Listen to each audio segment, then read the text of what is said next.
Hello, everyone. My name is Klaus Mager. I've been working with business climate leaders to develop information and educational materials for the food and agriculture sector related to climate change, mitigation, and adaptation. Business Climate Leaders is a volunteer organization staffed with mostly retired senior-level executives from various sectors of the economy. I worked for the Walt Disney Company for 21 years, designing food systems for theme parks, hotels, and entertainment centers in California and in Hong Kong. From ideation to operational startup, including supply chain development. Then I worked for the German food wholesaler Metro Cash and Carry as head of corporate target group marketing with teams of analysts operating in 30 countries. The topic today is an introduction to the key trends that combine to shape the future of food. So with that, let me share my screen and start the slideshow here. So empowering the transition to regenerative organic agriculture is the topic that I've been choosing here. Let's take a look at our world today. Land and water resources farmers rely on are stressed to a breaking point globally. 10% of the 8 billion global population is undernourished today. 3 billion people lack access to a healthy diet. And by 2050, there will be 2 billion more mouths to feed. So what are the key factors impacting the future of food? One is the global impacts of a changing climate. The other one is the need to repair soil and watersheds. Shifting into regenerative agriculture principles to restore soil and watersheds. Chemical pollution and nutrient deficiency in our food supply. Thoughts about supporting the transition for the industry, and trends in labeling and consumer education. So let's dive right in, the global impacts of a changing climate. These are images from the Hoover Dam and Lake Mead, which is fed by the Colorado River. The Colorado River is one of the most important tributaries in the United States, supplying water to over 40 million people, but importantly, over 70% of that water is being used for agriculture. Both Southern California and Arizona are providing the bulk, the vast majority of winter vegetables in the United States. So as we're heading into this winter, you can see these images here, how the water levels have receded. Here's another picture of that same location, where you can see that the water level has dropped by over 200 feet. And you can see this is a trend. This is a 22-year image here that shows the dramatic decline of water levels to the point where they have to shut down the hydroelectric capacity of this dam. Drought conditions in China, also very current. China has had a drought that is so severe that they had to shut down their hydroelectric capacity. You can see these water levels here also are insufficient to supply agriculture, and China is a major agricultural producer at the global stage. Let's take a look at Europe. And these are current today pieces of information. Germany, the Rhine River, now drying up to the point where it can no longer support shipping. It can no longer support hydroelectric power generation. You have similar scenarios in Italy, in France, in Spain, in England, and the long-range forecast, important to understand, is not providing any upbeat news either. Conversely, we have worldwide flooding incidences. Here's one in Uganda, catastrophic floods in the eastern region, wiping out the entire agricultural production. On the left side here in the United States, we also have flooding scenarios in several counties throughout the United States. So what we are seeing in general is an intensification of climate patterns to where it rains less often, in many cases leading to prolonged droughts But when it does rain, it comes down in much more intensive ways, which makes it very difficult for the soil and the existing infrastructure to absorb these high volumes of water. So that brings us to the need to repair soil and watersheds. So what do we mean by that? Farmers have been able to boost agricultural productivity by irrigating more land, applying heavier doses of fertilizers and pesticides. These practices have eroded and degraded soil while polluting and depleting water supplies, also shrinking the world's forests to make room for more corn, more soy, more livestock. These practices are simply not sustainable. In particularly, irrigating crops is becoming highly problematic as aquifers throughout the world are being depleted beyond their regenerative capacity. Soil degradation is a global problem. Because of these intensive agricultural practices, we have now impacted 75% of the Earth's land surface, which has been degraded through human activities, impacting 3.2 billion people and pushing the planet towards a sixth mass extinction, costing more than 10% of the annual global gross product in loss of biodiversity and ecosystem services. So soil can be a carbon source or it can be a carbon sink.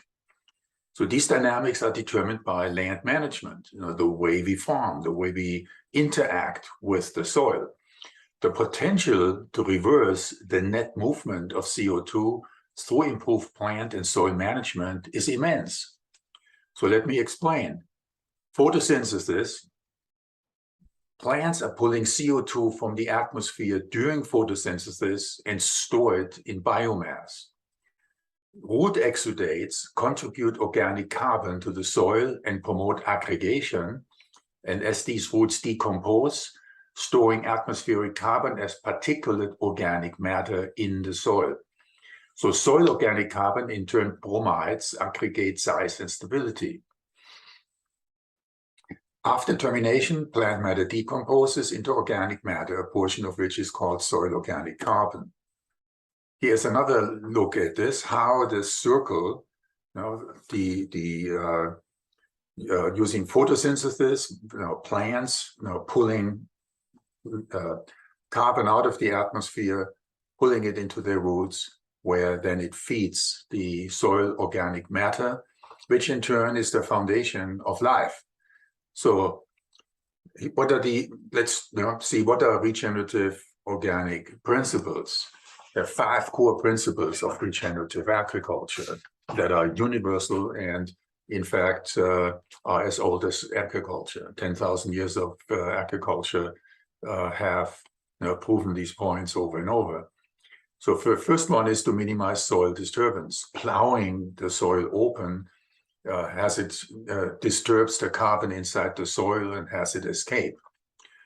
Crop diversity, each crop takes different nutrients out of the soil. So putting in the same crop like corn or soy over and over and over depletes the organic matter within the soil, turns it into dust. Keep the soil covered at all times, meaning once the cash crop is harvested, there needs to be a cover crop on that soil to keep it protected and to maintain living roots in the soil on a year-round basis. The integration of livestock is an important component. Over the last few decades, we have taken livestock off the field, moved it into feeding, into centralized intensive feeding operations, which deprives the soil of biomass that is needed, the interaction between the soil and livestock. There's 3 key outcomes. It's improved soil health, it fosters biodiversity, and it promotes economic resilience in farming communities who are now becoming self-sufficient. So what are the positive externalities of regenerative agriculture? Why is this such an important topic and why is it being talked about so much? First of all, soil carbon sequestration. There is just no way to remove gigatons of carbon out of the atmosphere in any other way than via photosynthesis and moving it from the atmosphere where it harms into the soil where it helps. Individual farms, have seen carbon levels increase by as much as 8% by implementing regenerative agriculture. So that is not just soil health, but it is also the really only viable path to carbon sequestration. Higher water infiltration is the next very important component here. For every 1% increase in soil organic matter, the soil will hold an additional 20 to 25,000 gallons of water per acre. Case studies show that water infiltration rates increase by as much as 8 inches per hour. That is very important because as these intense rainfalls come down and hit soil that is depleted, it runs off and then it creates these flooding events. Whereas healthy soil acts like a sponge and can absorb up to 8 inches per hour of rain, which it then holds on to and releases slowly into the aquifers, first of all, and into the surrounding streams. Improved human health. There is a clearly established link now between soil health, the health of the soil microbiome, and the human gut microbiome. And this will take center stage within the next few years to come, actually within a fairly short period of time, where people really understand that your human gut microbiome depends on the quality of the soil microbiome that has produced the crop you're consuming. Higher farm profitability, there are really two factors in play here. One is that farmers benefit from a reduction in chemical inputs as the soil is repaired and the soil microbiome is restored and there's more carbon in the soil. You need far fewer inputs such as synthetic nitrogen, phosphates, and so on, and less pesticides because the soil has big defensive mechanisms here. Another revenue stream comes from the sequestration of carbon. So farmers who can demonstrate a measurable reduction, sequestration of carbon into their soil can capitalize on that and monetize it in the emerging ecosystem services markets. Richer soils, different geographies and crop types shows higher levels of soil organic matter, fine particulate organic matter, total soil carbon, soil nitrogen, phosphorus, calcium, sulfur in regenerative systems, and an increase in ecological diversity. Now, we are currently in the middle of a mass extinction, of a species mass extinction, much of which is due to the way we farm. So by eliminating the use of insecticides, for example, our pollinator species can recover. That has been a crisis here in the United States where pollinators simply couldn't withstand these toxins that they are encountering. And then important to understand that 80% of our crops require on pollinators to come to maturity. So another issue that is really coming to the forefront in the consumer's mind is chemical pollution and nutrient deficiency in our food. So first of all is glyphosate.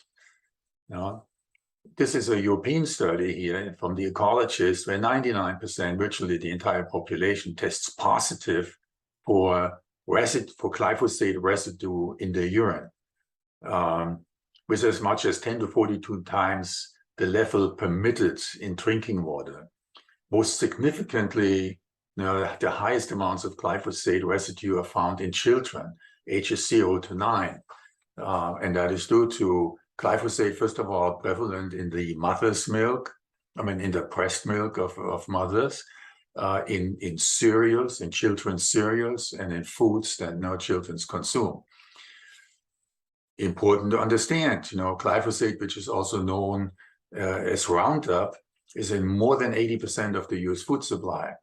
It is now linked to numerous diseases such as cancer, ADHD, autism, Parkinson's, kidney disease, Alzheimer's. It kills weeds, but its unintended consequences are profound and linked to modern-day plagues.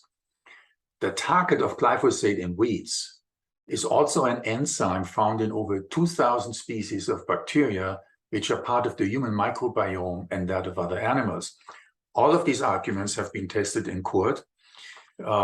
And the producers of Roundup and these glyphosate products have lost important lawsuits that have been elevated all the way up to the US Supreme Court, where these claims have been validated and have been and are leading to billion-dollar damages in liability lawsuits.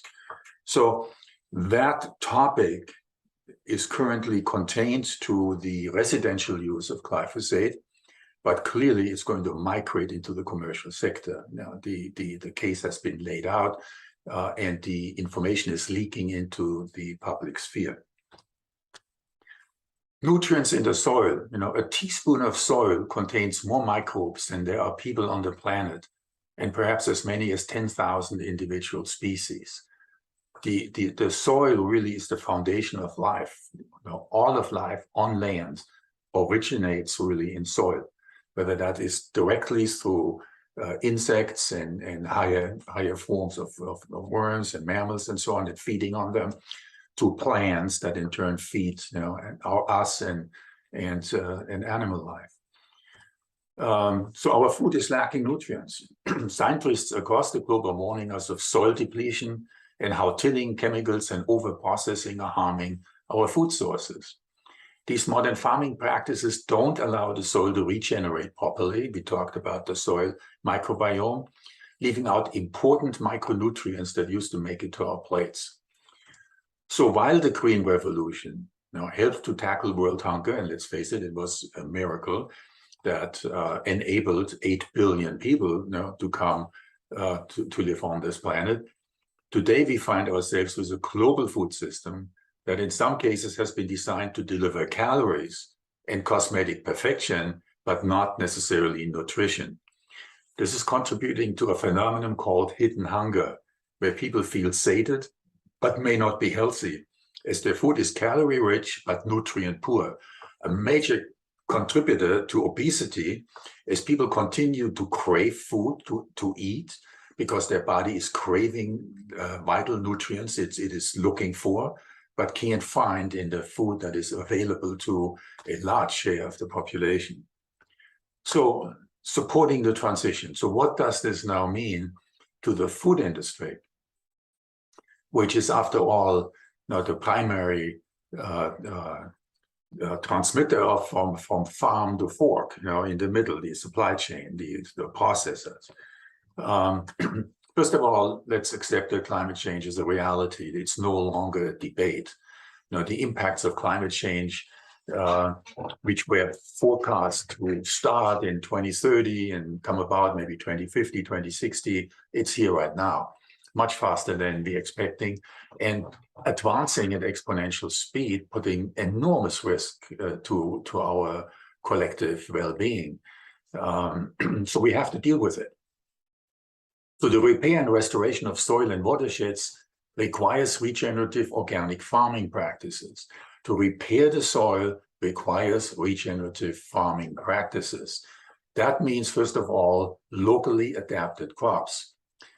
Crops have, and even crop types and even types of seeds have to be specialized to deal with local soil, the condition and type of soil, access to water, local climates, even down to microclimates, and the socioeconomic conditions of the environment there. So supply chains will need to adjust their sourcing strategies to deal with a far more decentralized food supply. And product types and recipes will also need to accommodate a diverse range of inputs. So let's see what is happening already and where this may be going to, trends in labeling and consumer education. So what we see here, emerging certification standards competing for consumers' attention. One big one that will accelerate quickly is on a fast track to go viral is glyphosate residue-free, certified glyphosate residue-free. That is probably the most significant label that is now trending up. The regenerative organic certified label is also trending. It's far more ambitious. The difference between organic certified and regenerative organic certified is that most organic products on the shelf today come from greenhouses, which have no contact with soil. Regenerative organic puts that one step further and refers to crops that are grown in real organic soil. You already see some products, some innovators coming online with these oats help save the planet, regenerative organic instant oatmeal. You see Good Sam here supporting small farms, indicating a diverse supply chain. But really important to say, don't engage in greenwashing, because the public is increasingly aware and being educated by multiple channels that don't focus on pretty pictures, that distract or vagueness, such as using the descriptions that are not in any official definition or verification. Don't make claims that are not third-party verified, and don't distract with labels that entice customers but distract from the environmental impact of irresponsible products. So with that, I wanted to thank you and come to an end here. But what I really would like to leave you with is that we are talking a great deal about the energy sector, and not so much about the food and agriculture sector in the context of climate change. But there are wide-ranging estimates within the United Nations, within science bodies, that as much as 1/3 of total emissions are directly due to agriculture, the way we farm. Not just the emissions directly coming out of the soil, but also the use of synthetic nitrogen fertilizer, which is made with huge volumes of natural gas, or pesticides, which are made from oil, or the long logistics networks that ship food all over the world for thousands of miles. So all of that together requires a whole systems change out. And there is no way that we can get ahead of climate change without prioritizing the food supply and the way we grow our food. The energy sector cannot possibly change fast enough to really impact us, to really mitigate the damage we have done to the environment already. It will take way too long. And even if our energy systems went carbon neutral today, the ongoing damage being done by the food and agriculture system would push us over the edge and create a runaway greenhouse effect that we're all worried about. So, yeah, food and agriculture, the food system is dependent on the food manufacturers and on the processed food industry, because your supply chain practices, your sourcing strategies impact the ability of the farmer to shift into regenerative practices and change the way they're interacting with their soil. Vitally important, and I would say thank you for considering, thank you for listening, and good luck with shifting into regenerative organic practices. Thank you.